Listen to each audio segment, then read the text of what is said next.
गोवर्धन वासी सांवरे, गोवर्धन वासी सांवरे, गोवर्धन गोवर्धन वासी सांवरे, गोवर्धन वासी सांवरे। प्यारे तुम बिन रहो न जाए, ओ प्यारे तुम बिन रहो न जाए, प्यारे तुम बिन रहो न जाए, गोवर्धन वासी सांवरे, गोवर्धन वासी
मुस्काई के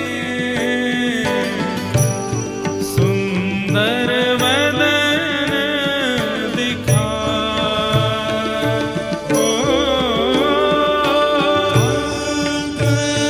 चिते मुस्कान की सुंदर बदन दिखा, लोचन तड़पे मीन जो, जुग भर हरी बिहाय, गोवर्धन वासी सांवरे, गोवर्धन वासी सांवरे। प्यारे तुम बिन रहो न जाए, ओ तुम बिन रहो न जाए रे, गोवर्धन वासी सांवरे, गोवर्धन वासी सांवरे। हे सतक स्वर बंधान सो, मोहन वेणु बजा, ओ सातक स्वर बंधान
हे श्याम सुंदर, आप जब गोवर्धन पर्वत पर जाकर के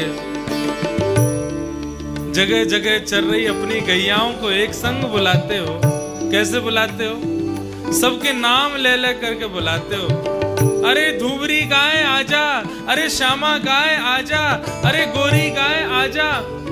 जब आप अपने रसिक रसीली बोलनी, कैसी बोलनी जामे रसिक जन डूब जाए, ऐसी बोलनी से जब ऊंची टेर में गैयान को बुलाओ और आपके पास स्वर को सुनकर के पूंछ उठा करके गैया दौड़ी चली आवे आपके पास, आकर के अपनी जिह्वा निकाल करके आपको चाटन लगे, प्रभु वह दृश्य को देखवे के काजे नैन तरस गए हैं। कब वो दर्शन होगा कि आप या गिरी कंदरा पर विराजमान होकर के फिर से गैयान को बुलाओगे, हमको सुख प्रदान करोगे। हे गाय बुलाई धूबरी,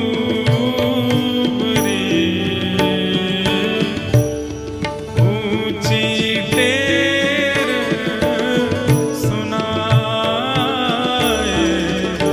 गोवर्धन वासी सांवरे,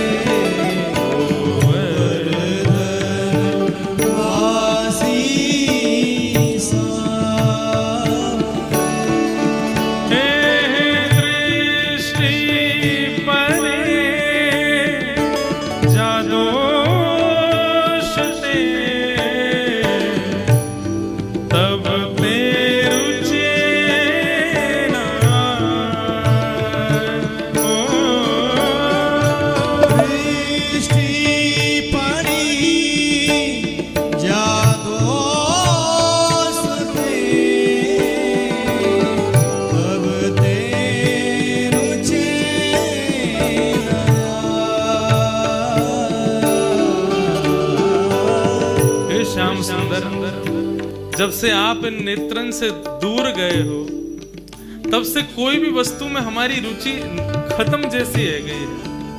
कोई सुंदर वस्त्र ला करके दे तो अंग पर मानो शोभा ही ना दे, कोई सुंदर भोजन ला करके देवे तो मानो ऐसा लगे कि जीव की इच्छा ना है। सबसे रुचि हमारी दूर है चुकी है कन्हैया। और रजनी नींद ना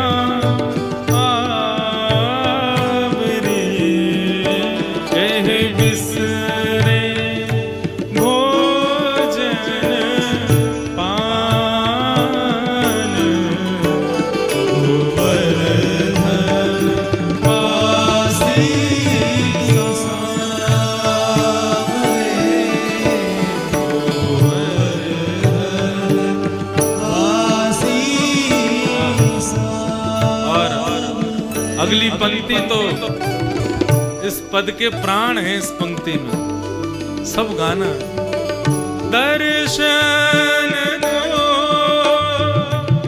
नैना तपे, वचन सुनन को कान, दर्शन को नैना तपे, वचन सुनन को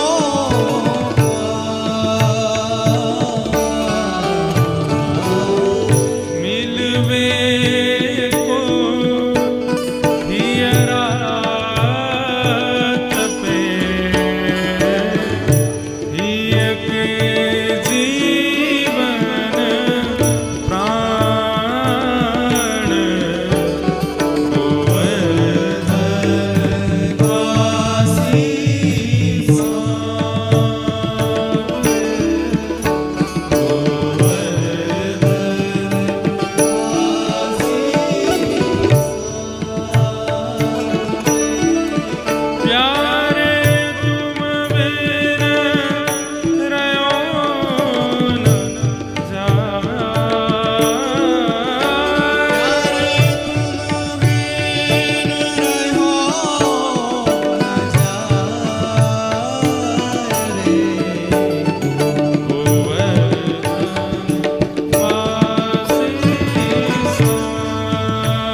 प्रसिद्ध है। तुम सामने हो जो मेरे, फिर किस बात की कमी है, किसी और वस्तु की अब परवाह भी नहीं है। उसी भाव का ऐसा कहते हैं उद्गम स्थान है ये पद। श्री चतुर्भुज दास जी कह रहे हैं क्या, मन अभिलाषा यह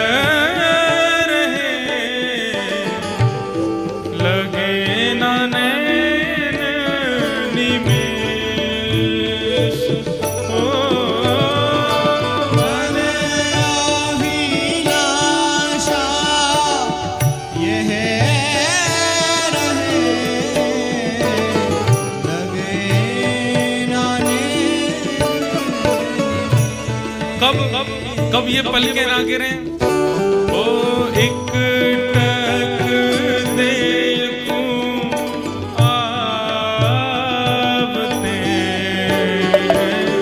नटवर नागर भेष गोवर्धन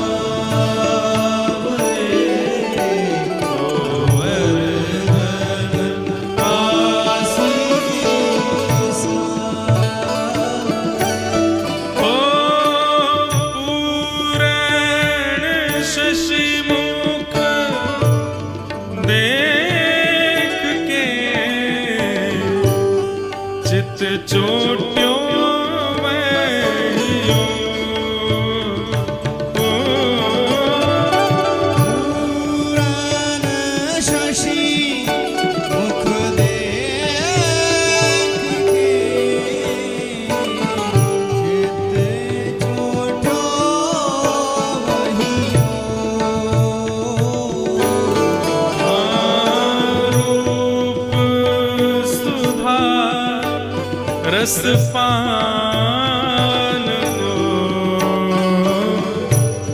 जैसे चंद चकोर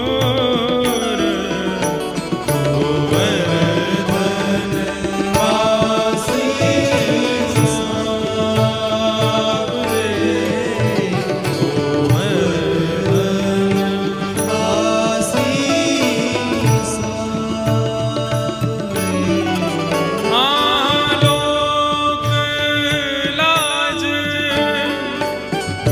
वेद के छाणे सवई विवेक लोक लाज विधि वेद के छाणे सवई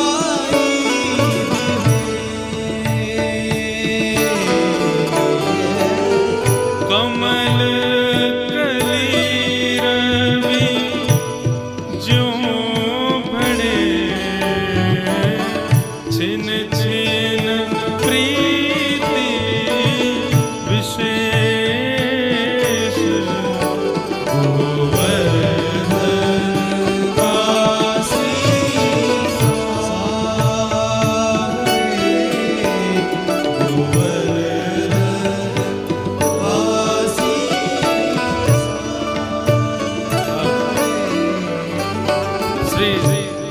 चतुर्भुज दास जी गाते गाते कहते हैं, भगवान मेरी आत्महत्या करने की इच्छा हो रही है।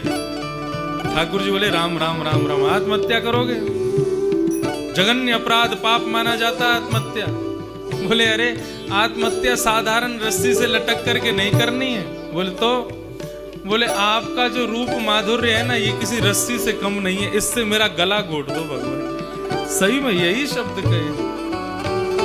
आपकी रूप माधुरी कैसे? मन मथ कोटिक वारिणे देखी डगमगी चाल। ओ मन मथ कोटिक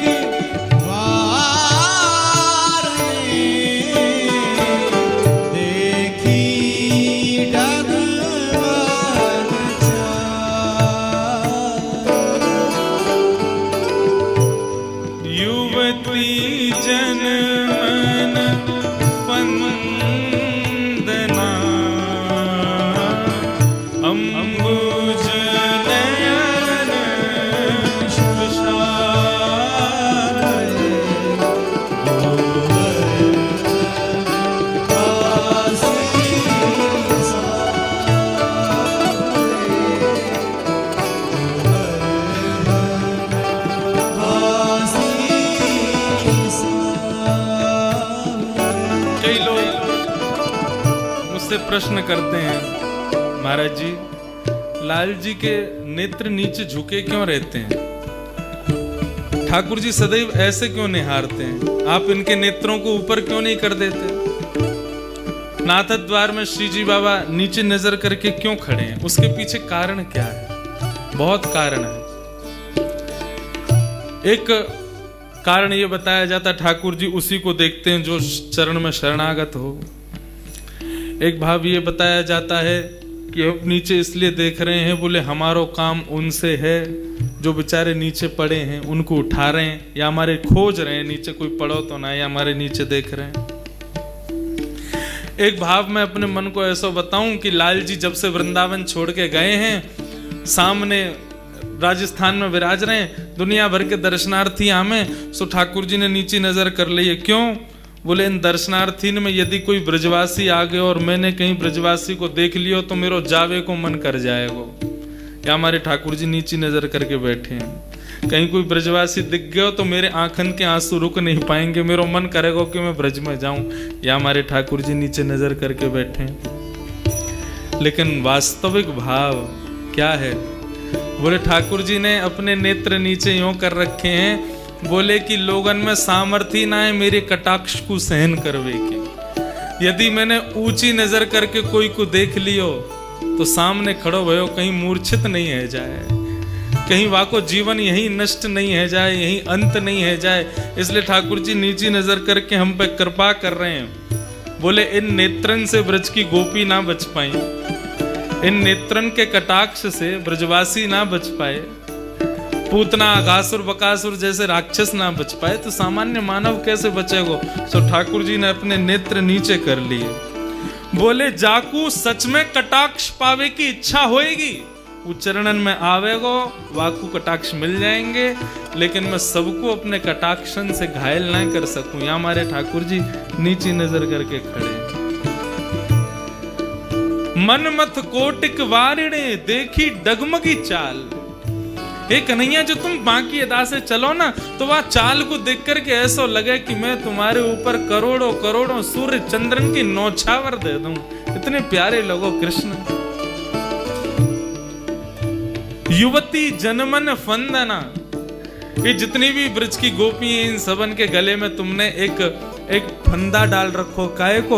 बोले अंबुज नयन विशाल, आपके जो ये नेत्र हैं विशाल बड़े बड़े, इनके कटाक्षन से आपने ऐसी स्थिति कर रखी है। ये भगवान मुंह पे कब करोगे आप? कुंज भवन क्रीड़ा करो, सुख निधि मदन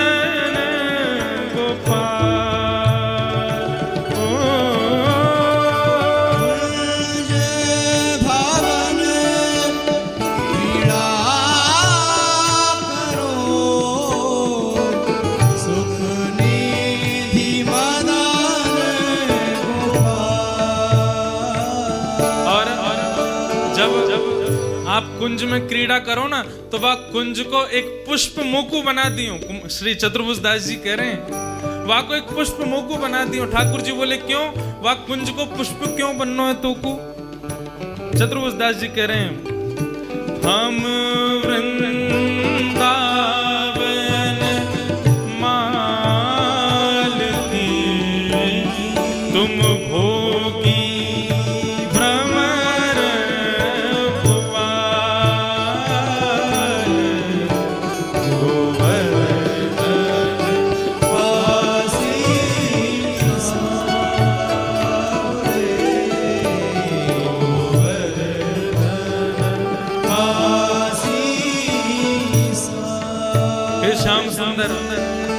हम जब आप वृंदावन के छोटे से एक पुष्प बन जाएंगे ना, तो तुम भ्रमर बन के आई हो, और भ्रमर बन के आकर के मेरो सिंचन कर लियो, मुंह पे आके विराज करके मेरो सब कछु हर लियो भगवान।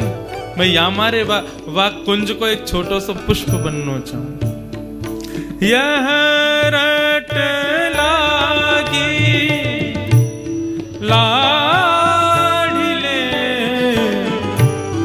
जैसे चातक मोर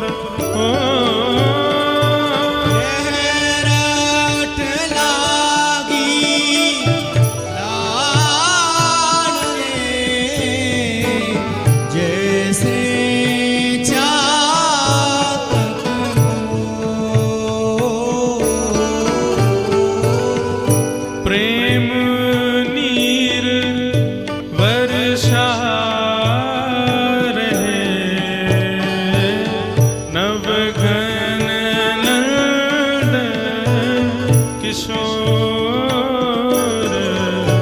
गोवर्धन वासी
दास जी कह रहे हैं, यह रट लागी सांवरे जैसे चातक मोर।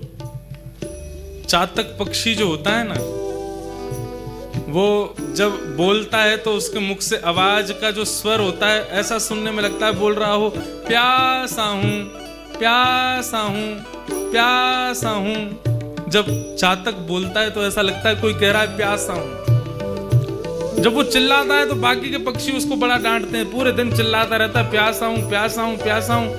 क्यों नहीं पी लेता? ये नदियां बह रही हैं, पोखर तालाब भरे, इनको पी ले जाके।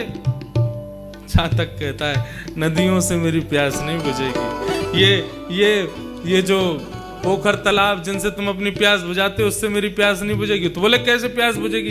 बोले जब शाम घटा आएगी, काले काले बादल आकाश में गर्जना करेंगे, और जब गर्जना करके आपस में मिलकर के जब वर्षा फैलाएंगे, स्वाति का पहला जल जब गिरेगा, और तब मैं अपनी चोंच खोल करके जब उसका पान करूंगा, तब मेरी प्यास बुझेगी। पक्षी कहते तो फिर मर जा प्यासो, जब तक वर्षा ना आवेगी तो प्यासे ही बैठो रहेगो, हमें परेशान करते रहेगो। श्री चतुर्भुज दास जी कह रहे मैं भी उस चातक की तरह प्यासा हूं कन्हैया। किसके लिए प्यासा हूं? प्रेम नीर वर्षा रहे नवघन नंद किशोर। हे नंद किशोर, आप प्रेम की जो धारा अपने से प्रकट करो ना, अपनी रूप माधुरी से, अपनी वचन माधुरी से, अपनी लीला माधुरी से।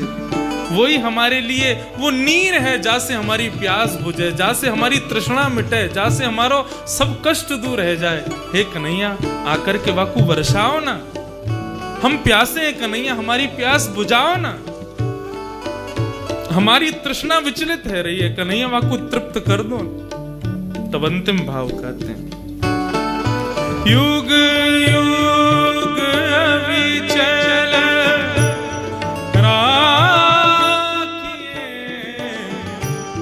सुख निधि शैल निवास। युग युग अविचल राखिए, सुख निधि शैल निवास।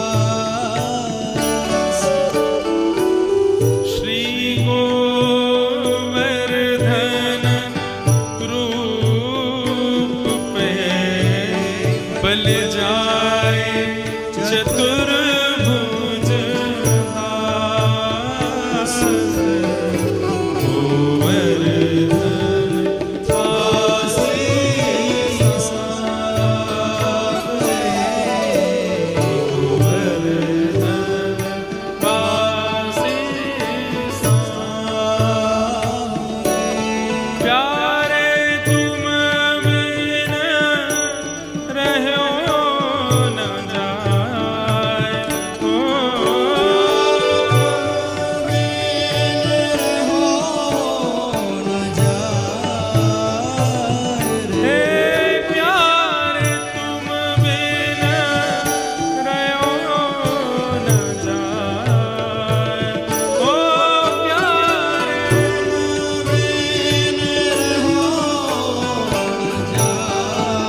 गोवर्धन नाथ की, गिरिराज